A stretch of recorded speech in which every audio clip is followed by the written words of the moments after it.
저는 오늘 함께 지어져 가는 가족, 함께 지어져 가는 가족이라는 제목으로 말씀을 나누고자 합니다. 오늘은 여러분 잘 아시다시피 종교개혁 508주년 기념 주일입니다. 루터가 그렇게도 소망했던 교회의 본래의 모습, 그렇게 회복시키고 싶었던 교회의 모습, 하나님이 가장 기뻐하시는 교회의 모습은 어떠한 모습을 하고 있는 것인가? 오늘 거기에 좀 초점을 맞춰서 여러분과 함께 말씀을 나눴으면 좋겠다는 의미로 교회란 무엇인가? 가장 기본적인 이 질문 앞에 함께 답을 찾아가면서 고민하는 시간 되었으면 좋겠습니다. 영국의 유명한 스펠전 목사님 여러분 잘 아시죠? 그 목사님께 한 성도가 찾아와서 이런 부탁을 했다고 합니다. 목사님, 저에게 가장 완벽한 교회를 설교시켜 주십시오. 저도 그런 교회의 교인이 되고 싶습니다. 스펄전 목사님에게 그렇게 부탁을 했어요. 그때 스펄전 목사님이 이렇게 대답했다고 합니다. 당신이 만약 그런 교회를 발견하거든 당신은 절대로 그 교회의 성도가 되지 마십시오. 그 교회의 완전함이 깨질 것이기 때문입니다. 그렇게 말을 했어요. 이게 무슨 말이냐면 여러분, 이 땅에 완벽한 교회, 완전한 교회는 있다 없다? 없다라고 하는 거예요. 여러분, 완벽한 교회는 없습니다. 그런가 하면 마트마 가는 이런 말을 했습니다. 나는 하나님을 믿지만 교회는 믿지 않는다. 또 어떤 학자는 이렇게 말했습니다. 예수는 진리지만 기독교는 진리가 아니다. 이 말들의 공통된 점이 무엇이죠? 이 사회가 교회를 바라보고 있는 시선이 그리 곱지 못하다라는 것을 알 수가 있습니다. 이 사회가 교회를 바라볼 때 우리 교회가 얼마나 기본에서 벗어났는가 염려하고 있는 말인 듯 들려진다고 하는 것이에요. 제가 자꾸 코로나를 말씀드려 죄송하지만 코로나를 거치면서 사회가 우리를 바라보는 시선이 점점점 더 안 좋아지고 있는 것 같아요. 저는 그걸 느낍니다. 종교개혁 이후 우리 교회들은 여러분 사회적으로 참 공허한 것들이 너무나 많습니다. 복지적인 부분, 또 가난한 자들, 억눌린 자들, 헐벗은 자들 돕고 베풀고 나누는 것, 여러분 매스컴에 마음껏 소개되지만 않았지 기독교에서 정말 많은 일들을 해요. 그건 참 공헌인데 최근의 모습들은 어떻다라고 하는 거예요? 부정적인 모습들이 우리 안에 많이 나타나고 있다라고 하는 것이에요. 교회가 본질을 잃어버리고 세상의 성장주의에 빠져들어갈 때 여러분 더 큰 교회 만들고 싶고 더 많은 교인들이 모여야 하고 더 많은 재정이 있어야 그 교회가 튼튼한 교회라고 말하는 이런 세상의 문제 앞에 여러분 우리를 점검해 봐야 한다라는 것입니다. 저도 제 안에 조바심이 있습니다. 가만히 들여다보니까요. 여러분 핵심은 뭐예요? 빨리 성장시키고 싶은 마음이 제 안에 조바심으로 다가와요. 어떻게 하면 우리 교회를 빨리 성장시킬 수 있을까? 어떻게 해야 많은 교회들이 우리 교회로 몰려들 수 있는 교회를 만들 수 있을까? 저도 자꾸만 조바심이 나는 거예요. 네. 한 영혼을 어떻게 하면 주님 존으로 온전히 인도하여 그 영혼이 예수 그리스도를 온전히 알므로 말미암아 새 생명을 얻고 소망을 얻고 다시 한번 태어나는 그 기쁨을 만끽하며 우리가 주 앞에 나가 이게 교회의 본질일 텐데 제 안에도 성장주의에 빠져서 자꾸 조바심이 나더라라고 하는 거예요. 여러분 한국교회 어떻습니까? 성장만을 쫓아가다 보니까 한국교회가 성장을 했습니다. 교회들이 막 성장을 했는데 덩치만 커졌지 기형적인 성장을 하고 말았습니다. 그러다 보니까 교회 안에 문제들이 막 일어나는 거예요. 제일 문제가 뭡니까? 부끄럽지만 목사의 자질의 문제입니다. 목회자의 윤리 문제, 목회자의 성적 타락, 목회자 세습 같은 말도 안 되는 일들이 목회자를 통해서 교회에서 일어나는 모습들을 보고 같은 목사인 제가 너무 부끄럽습니다. 세상 사람들이 손가락질하고 있어요. 그런가 하면 여러분 성도들은 어떻습니까? 더 이상 세상을 변화시키지 못하고 세상에 끌려다니느라 영적인 힘을 다 잃어버리고 세상 사람들에게 손가락질 빨아서 나는 예수는 좋지만 교회는 나가지 않는다. 이런 말을 듣게 되는 이 현실 앞에 여러분, 우리를 좀 돌아보자라고 하는 거예요. 그렇다면 우리가 언제 어떻게 해야 하나님께 영광을 돌릴 수 있겠습니까?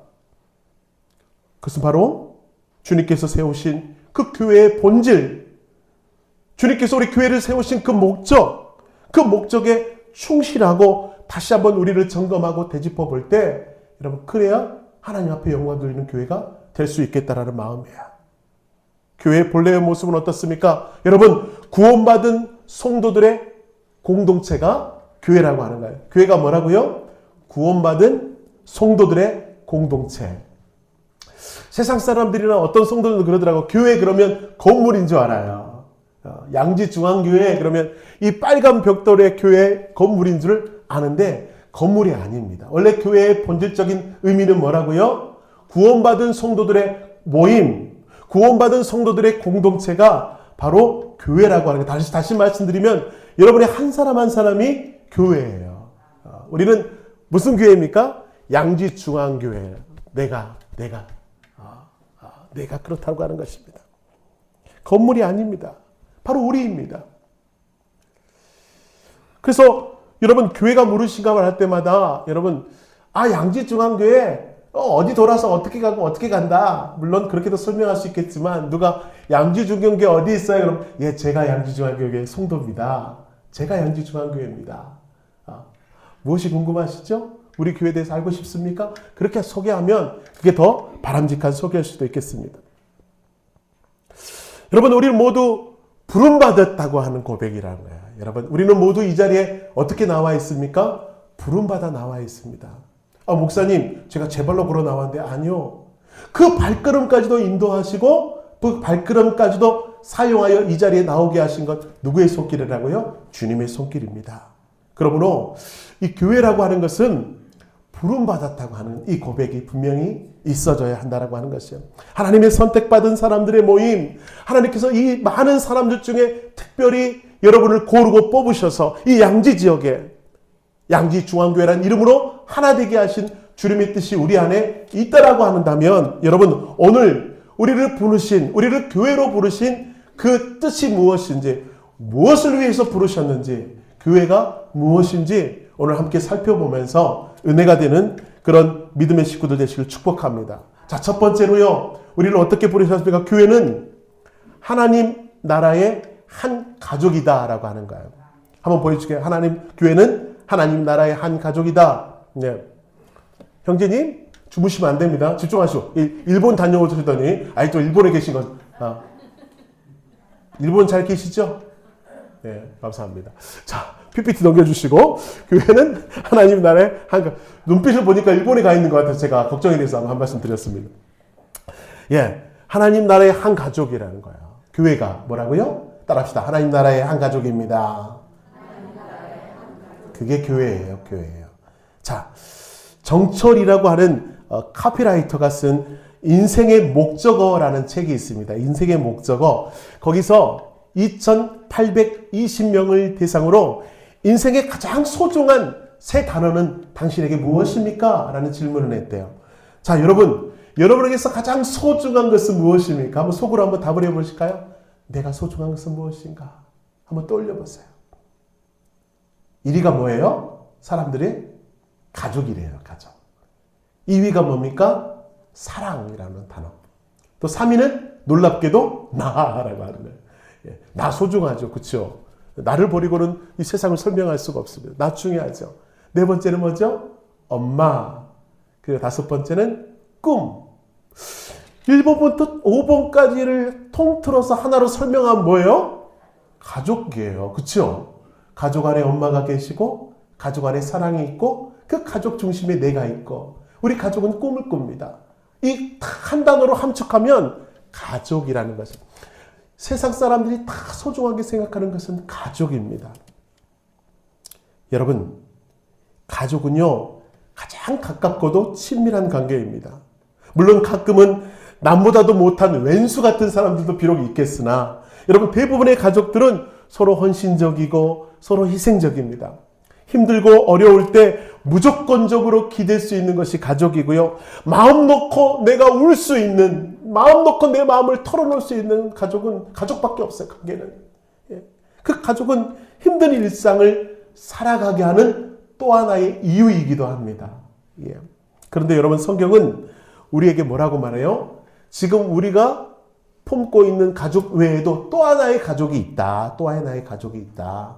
그게 19절의 말씀을 하고 있는데 한번 읽어볼까요? 또 하나의 가족 한번 찾아봅시다. 시작. 그러므로 이제부터 너희는 외인도 아니요 나그네도 아니요 오직 성도들과 동일한 시민이요 하나님의 권석이라. 네, 바울은 예수 그리스도의 십자가로 유대인이나 이방인이나 우리는 예수 그리스도의 피로 맺어진 우리는 하나다라고 하는 것을 표현하면서 중요한 단어를 쓰고 있어요. 여기 보니까 특별히 하나님의 권속이라는 단어 눈에 확 들어옵니다. 여러분, 하나님의 권속이라고 하는 것은 여기 헬라어로 오이케이오스라고 그래요. 오이케이오스. 뜻은 뭐예요? 가족의 일원이다 라고 하는 뜻이에요.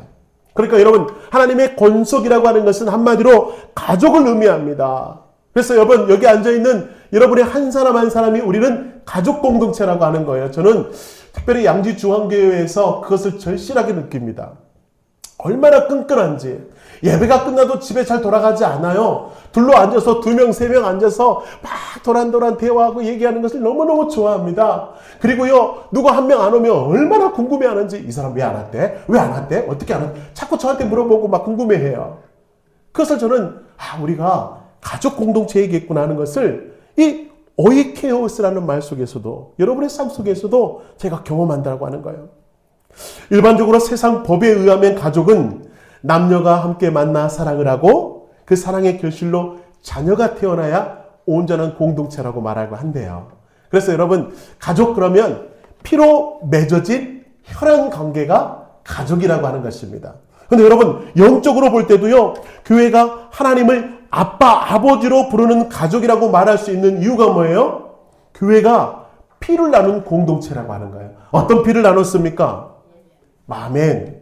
하나님의 아들 예수 그리스도의 그 보혈의 피를 함께 나눈 우리는 가족이라고 하는 거예요.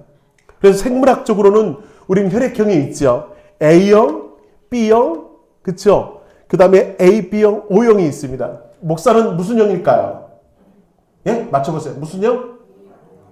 B형, O형. 나쁜 B형 남자 같아. 저는 A형입니다.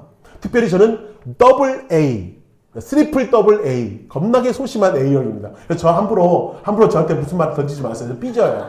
그러니까 늘 좋은 말만 하고 늘 칭찬만 해주고 늘 잘한다고 해줘야 저는 진짜 잘한 줄 알지. 저한테 목사님 왜 그래요? 그럼 저 삐져요.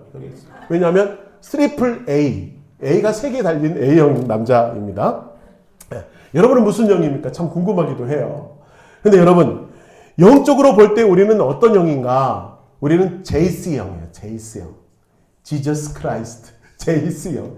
예, 우리는 주님의 피로 맺어진 혈연 관계라고 하는 거예요. 얼마나 끈끈합니까? 예, 그래서 우리는 교회에서 직분을 떼고 말할 때는 주로 어떻게 부르죠? 형제님, 자매님. 그래, 저는 그 언감이 너무너무 좋아요. 저 사람이 내 형제예요. 마치 피를 나눈, 저분이 내 자매입니다. 나와 함께 피를 나눈, 예수 그리스도의 피를 나눈 우리는 형제입니다. 우리는 자매입니다. 이런 고백이 너무너무 좋은 것이 우리는 피를 나눈 진짜 공동체이기 때문에 그래요. 그래서 성경에서도 형제들이라고 하는 단어를 여러분 신약 성경에서 무려 350회나 쓰고 있어요. 왜 이렇게 많은 단어를 사용하면서 형제라는 단어를 성경에 기록하고 있을까? 우리는 가족 공동체임을 잊지 말자라고 하는 것이에요. 어느 권사님이 그러더군요. 자식들은 명절에 딱 2번 만난대요. 추석에 1번, 설에 1번. 그리고 친형제, 친자매들은 여러분 지방으로 뿔뿔이 흩어져서 1년에 딱 1번 만난답니다. 언제? 부모님 기일에 제사하려고 함께 모인대요. 근데 여러분 교회 성도들은 보세요. 주일마다 모이고 그것도 부족해서 매일 새벽마다 함께 얼굴을 맞대고 수요 예배로 목장으로 우리 날마다 모입니다. 여러분 가족보다도 더 자주 모이는 우리 공동체가 가족 아니고 무엇이겠습니까? 특별히 여러분 속회로 모여서 함께 다가를 나누고 속 깊은 얘기를 나눌 때 앞에 앉은 저 자매가 내 동생 같고 저 사람은 내 언니 같은 마음이 막 자기한테 다가온대요. 그래서 마치 나는 우리 교회가 가족 공동체임을 제가 경험하고 느낍니다라고 하는 권사님의 고백이 가끔 저에게 느껴지는 거예요. 저는 양지중앙교회 와서 더 그것을 느낀다는 것 아니겠습니까? 마가복음 3장에 보면 예수님께서 예루살렘에서 내려온 서기관들과 한참을 논쟁하고 있었어요. 구원에 관해서, 복음에 관해서 막 예수님이 서기관들과 치열하게 논쟁을 하고 있을 때 바깥에서 똑똑똑 녹화하는 소리 들립니다. 예수님의 어머니와 동생이 찾아왔어요. 왜 찾아왔을까요? 여러분, 예수님이 목수의 아들이었던 예수님이 그 고향 땅에서 놀라운 복음을 선포하고 하나님의 기적과 역사를 일으키니까 그 마을 사람들이 예수님을 뭐라고 말했냐면 미쳤다고 그랬어요. 그래서 어머니와 동생이 걱정이 돼가지고 찾아온 겁니다. 어떻게 보면 예수님을 좀 말려보려고 찾아왔어요. 그 제자들, 그 어머니와 그 동생이 문 앞에 나와 있는 것을 보고 예수님께서 이런 말을 하세요. 자, 마가복음 3장 33절과 35절 같이 읽겠습니다. 시작! 대답하시되 누가 내 어머니며 동생들이냐 하시고 둘러 앉은 자들을 보시며 이르시되 내 어머니와 동생들을 보라. 누구든지 하나님의 뜻대로 행하는 자가 내 형제요 자매요 어머니니라. 예수님이 냉정해서 이런 말씀한 것이 아닙니다.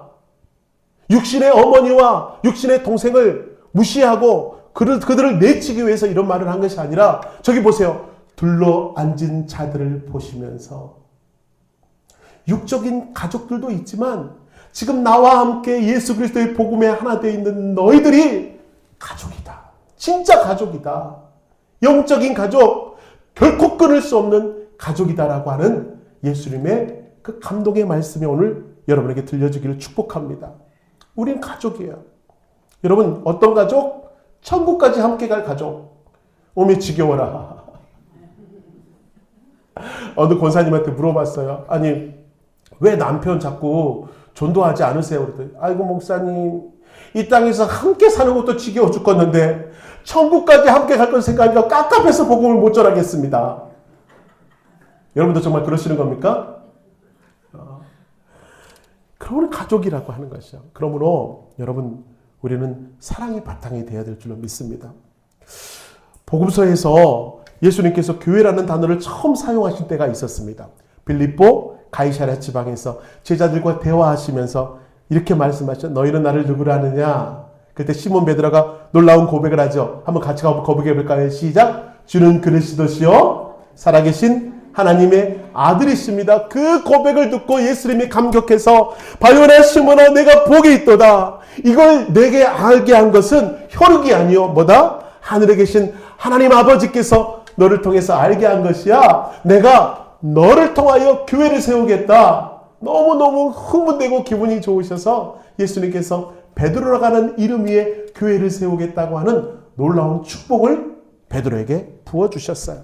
자, 그런데 놀라운 것은 그 축복을 받은 베드로, 여러분 로마 카톨릭에서는 여러분 이 베드로라는 사람 위에 하나님께서 교회를 세우셨다라고 하는 잘못된 해석을 함으로 말미암아 여러분 초대 교황의 이름이 누구죠?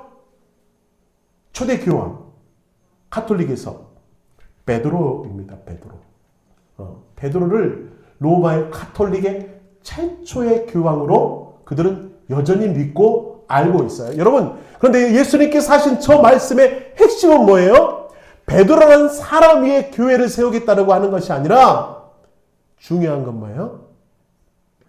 주는 그리스도시요 살아계신 하나님의 아들입니다라고 하는 그 고백 위에 교회를 세우시겠다고 하는 놀라운 축복의 말씀이라는 걸 우리 결코 잊어서는 안 되겠습니다. 여러분, 우리가 가족이라고 할 때 우리 가족, 세상의 가족과 다른 건 뭐예요? 우리는 예수 그리스도를 나의 아빠, 아버지라고 고백하는 그 사람의 공동체라고 하는 것입니다. 그러므로 여러분, 우리가 세상과 전 구별해야 될 것은 뭐예요? 우리 가족의 가장 중요한 중심이 되어야 되는 것은 뭐다? 함께 지켜하고 식사를 나누고 그냥 네 집 숟가락이 몇 개인지 우리 집 숟가락이 몇 개인지 서로 알아가고 끈끈한 것도 중요하지만 더 중요한 건 뭐다? 예수 그리스도의 이름이 우리 공동체 안에 온전히 나타나는 아름다운 가족이 하나님이 기뻐하시는 놀라운 가족이라는 것을 여러분 결코 잊어서는 안 되겠습니다. 이 고백 위에 교회를 세웠기 때문에 그래요. 이 고백 위에 우리를 가족이라고 불렀기 때문에. 그러므로 우리 모임 가운데는 늘 누가 중심이 돼야 돼요? 예수가 중심이 돼야 됩니다. 친교하는 것도 좋아요. 같이 만나서 끈끈한 관계를 맺은 것은 좋은데 그냥 모일 때마다 김집사 뒷담화 까고 채집사 헐뜯고 그러는 모임이 아니라 우리는 모일 때마다 누구 칭찬하고 예수 칭찬하고 예수 자랑하고 예수 이름에 함께 모였으니 예수 이름 높이고 함께 모임에 나가는 그런 공동체가 될 때 그게 진정한 가족 공동체라고 하는 것입니다. 이 믿음 위에 세워진 교회는 아픔과 상처가 있다 할지라도 갈등과 분열이 있다 할지라도 예수님이 오시는 그날까지 든든히 서갈 수 있는 이유는 뭐예요? 내가 세운 교회가 아니기 때문에 그래요. 이지훈 목사 세우는 교회가 아닙니다. 여러분이 눈물과 기도로 세운 교회가 아니라고 하는 거예요. 이 교회는 누가 세웠다고요? 예수 그리스도께서 세우셨습니다. 믿습니까? 그러므로 결코 무너지지 않아요. 양주중앙교회는 든든히 서갈 것입니다. 양주중앙교회는 앞으로도 영원할 것입니다. 왜요? 예수 그리스도께서 세우신 교회, 예수 그리스도께서 책임지지 않겠습니까? 그래서 저는 조바심 나지 않아요. 이제 내려놨습니다. 성장시키겠다고 하는 생각 다 주님 앞에 내려놓고 주님이 이끌어 가실 것이니 주님만 바라보고 달려나가는 것 아니겠습니까? 그러므로 우리 공동체가 하나님이 가장 기뻐하시는 아름다운 가족 공동체 되기 위하여 아름답게 우리 서로 하나 되는 여러분 될 수 있게 되기를 주님의 이름으로 축원합니다. 제가 어느 교회가 어느 가정에 장례가 났다고 그래서 제가 전에 교회에서 그 가정에 장례를 치르러 갑니다. 근데 요즘은 자녀들을 많이 낳지 않아서 한 가족에 보통 자녀가 1명 또는 2명, 저희 가족도 자녀가 1명인데요. 그러다 보니까 장례를 치르면 너무너무 쓸쓸해요. 자녀가 1명이다 보니까 그 중에 아버지가 돌아가든 어머니가 돌아가시든 쓸쓸하게 장례를 치르는 가정을 너무너무 많이 보게 돼요. 그래서 저도 걱정하는 마음으로 그 가정의 장례를 치르러 갑니다. 자녀가 1명뿐이시라 걱정스러운 마음으로 갔는데 여러분 웬걸요? 장례식장이 북적북적해요. 왜 그러나 봤더니 여러분 목장 식구들이 함께 모여서 3일 동안 여러분 직장에 있는 사람들은 직장을 잠시 쉬고 그 목장의 그 자매 부모님이 돌아가신 그 장례식장을 함께 지키며 자매가 울 때 함께 울고 자매가 울 때 그 눈물을 닦아주며 그 장례식을 지키는 모습을 보고 저게 가족이구나. 가족처럼이 아니라 진짜 가족이구나 하는 것을 뼈저리게 느끼는 거예요. 그래서 막 상도 치우고 상도 차려주고 자매가 조금 힘들어할 때는 옆에 가서 같이 격려하고 있는 그 목장 식구들을 보니까 이게 가족이구나. 이거 가족이구나. 우리 교회에서는 보통 속장이라고 부르는데 그 교회에서는 목자라고 불러요. 그 구역을 인도하는 그 목자가 마침 그 시즌에 요수로 휴가를 갔습니다. 휴가를 갔는데 목장 식구의 부모님이 돌아가셨다는 그 얘기를 듣고 요수로 내려간 그날 다시 비행기를 타고 올라와요. 그래서 자녀들은 그리고 아내와 함께 요수에 두고 목자는 올라와서 3일 동안 끝까지 장례를 함께 치르며 나가는 모습 보니까 목사인 제가 다 부끄러울 정도더라고요. 왜 그래야 합니까? 왜 그렇게 수고하고 눈물로 애를 쓰죠? 한 가족이니까. 여러분은 가족에 슬픈 일이 있고 어려움을 당하는데 모른 척하고 나몰라 할 수 있습니까? 내일이죠. 그 사람의 일이 아니라 그 고통이 나의 고통으로 그 아픔이 나의 아픔으로 다가오니까 함께 눈물을 흘리며 그 자리를 지킨다고 하는 것이죠. 이게 바로 가족 공동체입니다. 그럴 때 여러분의 부흥은 저절로 이루어지는 것이에요.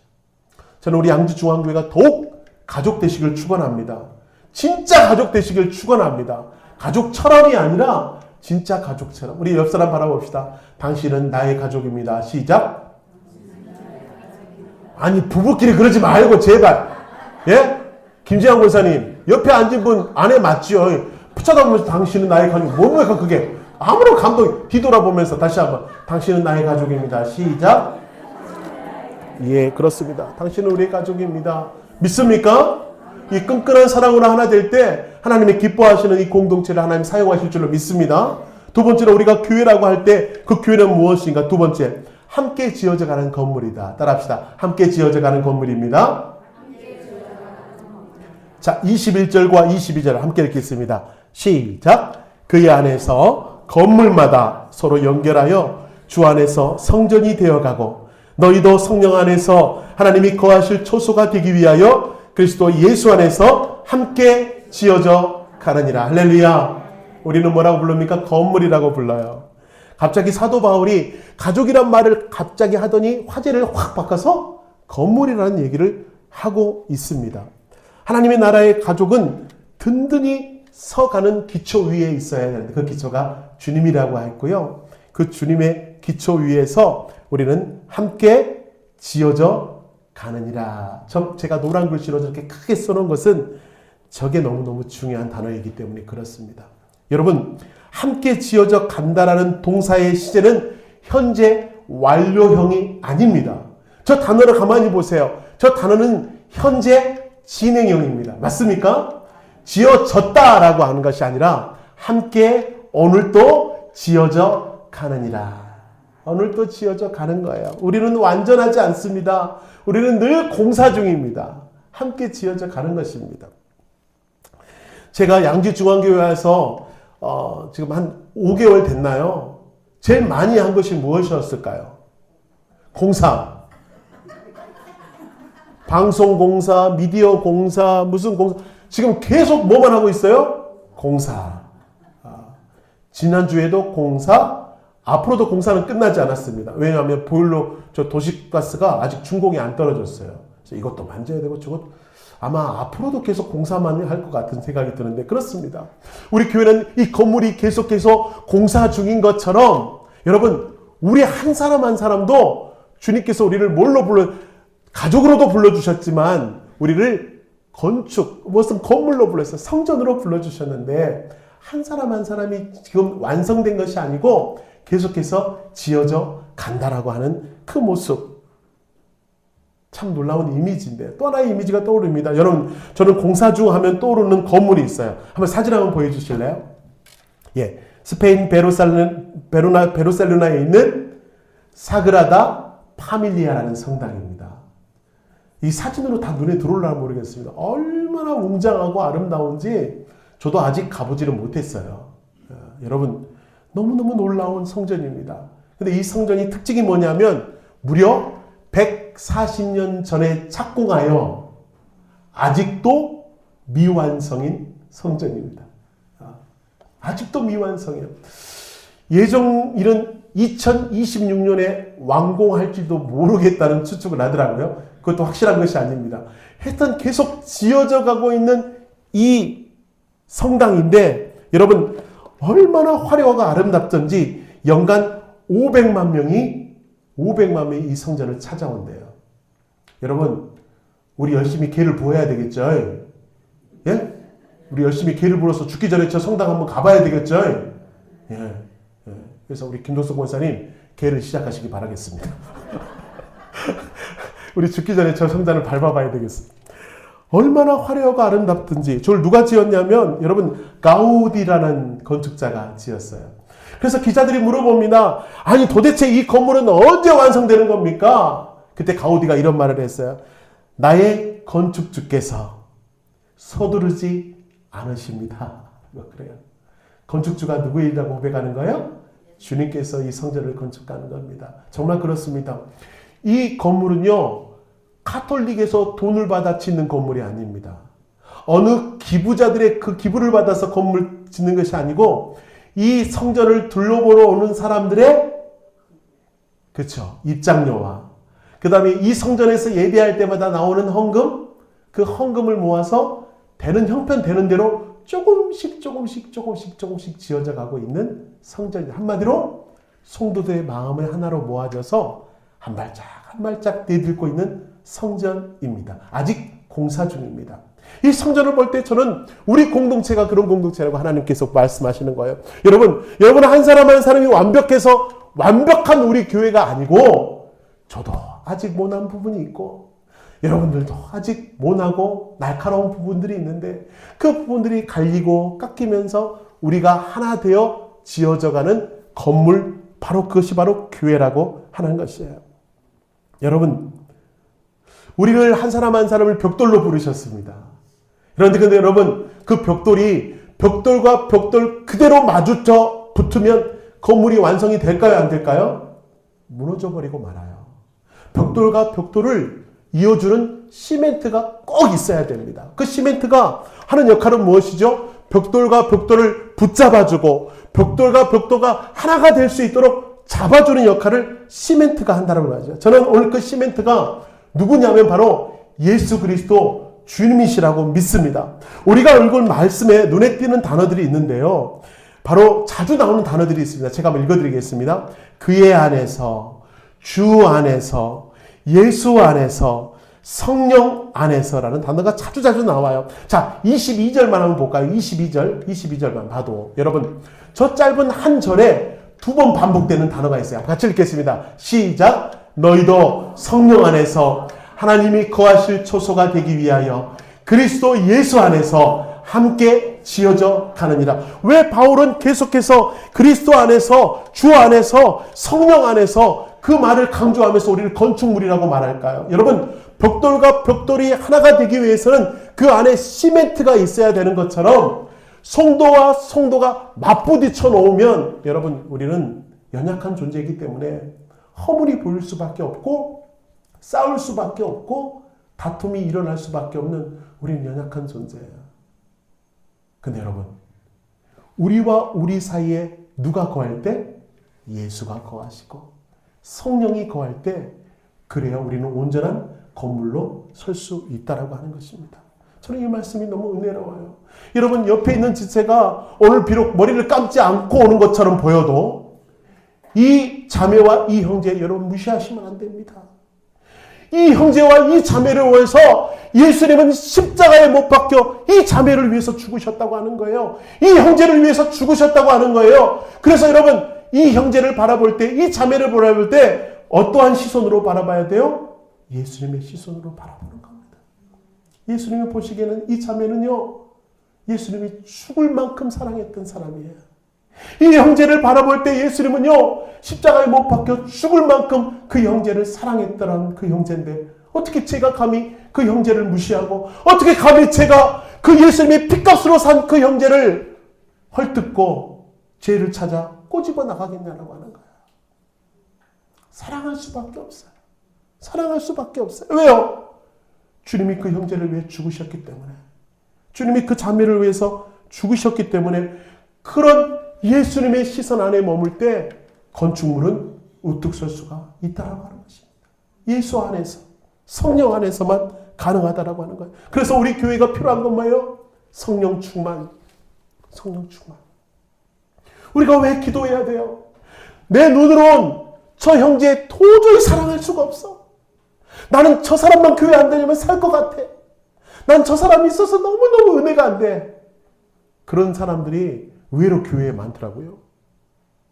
목양교회에서 목사님 저한테 신방 와주세요. 가면 내용 중에 많은 부분은 여러분 그거 압니다.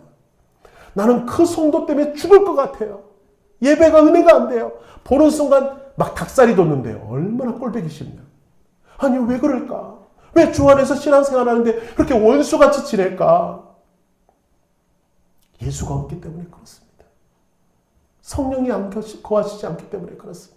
그래서 우리는 깨어 기도해야 되고요. 우리는 영원히 왜 소생돼야 돼요? 우리가 하나 되기 위하여, 주님의 기뻐하시는 공동체를 이루기 위하여 우리는 그것이 필요하다라고 하는 것입니다. 신용복 선생님이라는 분이 계세요. 서예를 배우면서 깨달은 것이 있다는데 그것은 뭐예요? 조화라는 단어라는 것입니다. 다음 그림 한번 보여주실까요? 신용복 선생님 여러분 잘 아시죠? 유명한 서예가입니다.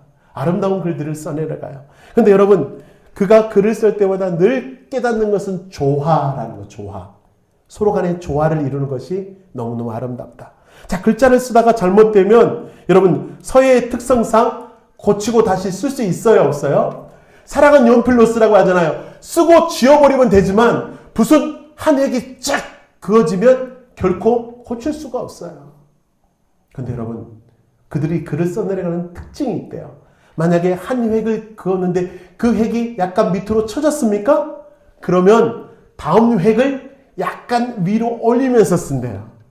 그리고 한 행을 좀 잘못 썼다, 삐뚤게 썼다면 그 다음 행을 반듯하게 쓰면서 그 삐뚤삐뚤한 선을 받쳐준대요. 그러니까 여러분 뭐예요?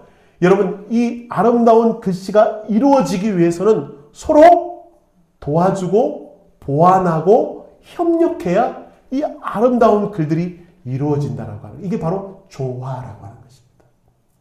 우리 교회가 하나님의 사랑 안에 머물러야 된 공동체라고 한다면 필요한 것이 무엇일까요? 바로 조화야. 서로 보듬어주고 안아주고 서로 힘이 되어주고 받쳐주고 끌어주고 칭찬해주고 그런 일들만 가득히 차고 넘친다면 여러분, 우리는 하나님이 가장 기뻐 받으시는 아름다운 교회가 될 수 있을 것 같아요. 그래서 여러분의 입술에 늘 불만, 원망, 질투, 화냄이 있는 것이 아니라 따뜻한 사랑의 말이, 따뜻한 격려의 말이, 칭찬의 말이 늘 머물러 있게 되기를 축복합니다. 지금부터 연습해 볼까? 옆 사람 바라보면서 지금 딱 바라보면서 눈에 띄는 3가지만 칭찬하면서, 어머, 오늘 헤어스타일이 오늘 제대로 먹었네요. 어머, 오늘 마스카라를 이렇게 바짝 세웠어요. 할렐루야. 이러면서 칭찬 자, 옆 사람 바라보면서 둘이 바라봐. 둘이 칭찬 3가지 시작. 거봐, 못하잖아. 맨날 헐뜯고 맨날 물어뜯느라고 그것만 익숙하지 칭찬을 못하잖아. 자, 다시 우리 교회는 칭찬하는 교회. 옆 사람 지그시 바라보면서 오집사님, 신집사님 너무 떨어졌다. 가까이 가면서 우리 가운데 계신 우리 최집사님까지 세마 트라이앵글로 칭찬 시작. 3가지 시작.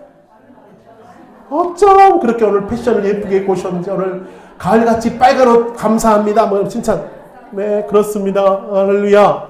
우리 교회는 이런 칭찬과 세워줌과 살려주는 일들이만 넘쳐나야 아름다운 조화로 주님이 갑자기 기쁘게 받으시는 아름다운 건축물이 될 줄로 믿습니다. 그래야 살아가는 거예요.